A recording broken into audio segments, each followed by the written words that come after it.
Good morning everyone, সবাই কেমন আছো? আশা করি সবাই ভালো আছো। আমি মোটামুটি ভালো আছি। বংশীবাই ব্লগে তোমাদের অনেক স্বাগত, অনেক ভালোবাসা জানি। আজকে নতুন একটা ব্লগ নিয়ে চলে আসলাম।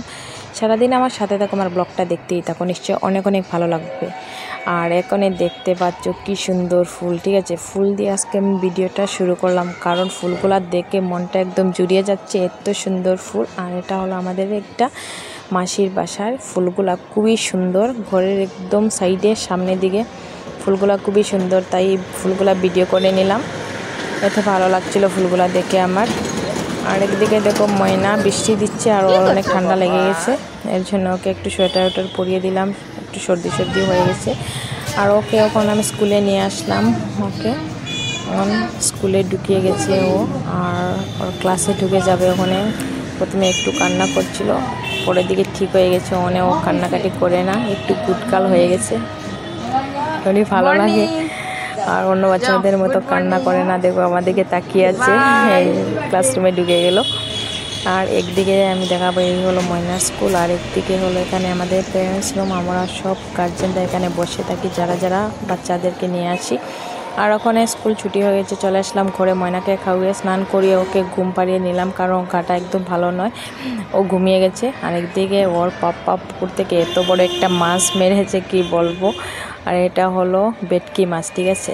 এই মাছটা এখন কেটে কুটে ঠিক করবে। এটা তো আমি কাটতে একদম পারবো না, ও কেটে দিতে হবে, কারণ এত মোটা মাছ দেখতে তো ছোটো লাগছে, কিন্তু অলরেডি অনেকই বড়। আর ও কেটে কুটে দিয়েছে। এখন আমি এগুলো পিস করে নিলাম, হলদি এখন মেখে নিচ্ছি। একটু হলদি মেখে তারপরে এইগুলো আমি ভেজে নিব। আর কি সবজি রান্না করবো সেটাই বুঝতে পারছি না। এই দেখো অনেকগুলো মাছ হয়েছে, আর সাথে ছিল কয়েকটা ছোটোখাটো মাছ, সেগুলা আমাদের পঞ্চমী দিয়ে সবগুলো বানিয়ে দিয়েছে। আর দেখো কি সুন্দর করে সাজিয়ে রেখেছে, আমার খুবই ভালো লাগে এরকম সাজিয়ে রাখতে। পিসগুলো সব হলুদ মাখিয়ে লবণ মাখিয়ে এখানে রেখেছে, এখানে ভাজার বাকি। এদিকে তেল দিয়ে দিয়েছি, এখানে ভেজে নেব মাছগুলো। আর ঘরের মাছগুলো তো, নিজের পুকুরের মাছগুলো তো খেতেই তো আলাদা, বুঝতেই পারছো। আর দোকানের মাছে কিনে আনা মাছ আর পুকুরের মাছগুলো একটু খেতে আলাদা হয়। আর একদিকে ভাজা হচ্ছে। আমি ট্রাই করছি যাতে সবগুলো একসাথে আমি পাল্টে নেব, কিন্তু পাল্টাতে পারছি না। তবুও ট্রাই করছি পাল্টানোর জন্য, দেখি কতটুকু পাল্টাতে পারি কি না। একদিকে একটু বেশি টেনে যাচ্ছে, এখন এগুলো একটু পাল্টানোর জন্য চেষ্টা করছি, হচ্ছে না। দেখো কী যে করবো। হয়ে গেল একসাথে সবগুলো হয়ে গেল। আর একদিকে মাছ ভাজা আমার চলছি, বাকি কী সবজি রান্না করবো সেটাই বুঝতে পারছি না। দেখো আমি রান্না করে চলে আসলাম।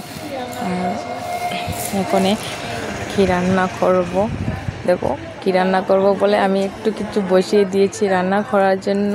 এই দেখো ফুলকপি বসিয়েছি, ফুলকপি দিয়ে আলু দিয়ে মাছ দিয়ে রান্না করছি। একদিকে ভাত বসিয়ে দিয়েছি, আর একদিকে ডাল বানিয়েছি। আর মাছ ভাজা আজকে কিছু বানাতে পারবো না, আমারও গাটা একদম ভালো লাগছে না। এই দেখো মাছের পিসগুলো একটু বেশি টানিয়ে নিয়েছি, একদম মরমরা করে ভেজে নিচ্ছি। আর একদিকে দেখো বাঁধাকপি দিয়ে আলু দিয়ে কেটে রেখেছি, এগুলো ভাবছিলাম ভাজা করবো না, এখন ভাবছি একটু করতে হবে, এগুলো ভাজা করব। আর দেখো আমার মাছ সবজি হয়ে গেছে অলরেডি, একটু বাকি আছে। একদিকে রান্না বাড়া আমার কমপ্লিট হয়ে গেছে। আর ময়না দেখো কী করছে, ওকে কয়েকটা মুড়ি দিয়েছিলাম খাওয়ার জন্য, ট্রাই করার জন্য। ও মুড়িগুলো সব ফেলে দিয়েছে বিছানার নিচে, সবগুলা ফেলে দিয়ে কী করছে। আর এখন দেখো বিছানা থেকে এগুলা উঠিয়ে নিচ্ছে, ভাবছে যে কী করবে, এগুলো নিয়ে খেলা করে। ওগুলো যে খেতে হয় খাওয়ার জন্য, সেগুলো এখনও বুঝে না। আর ওর পাপ্পার নাকি ঠান্ডা লেগে গেছে, দেখো সোয়েটার পরে ভিজে এসেছিলো দোকান থেকে, সোয়েটার পরে বসে মোবাইল দেখছে। এই ছিল আজকের ভিডিওটা ভালো লাগলে লাইক কমেন্ট শেয়ার সাবস্ক্রাইব করতে একদম বললাম। Tata bye bye, good night সবাইকে, শুভরাত্রি।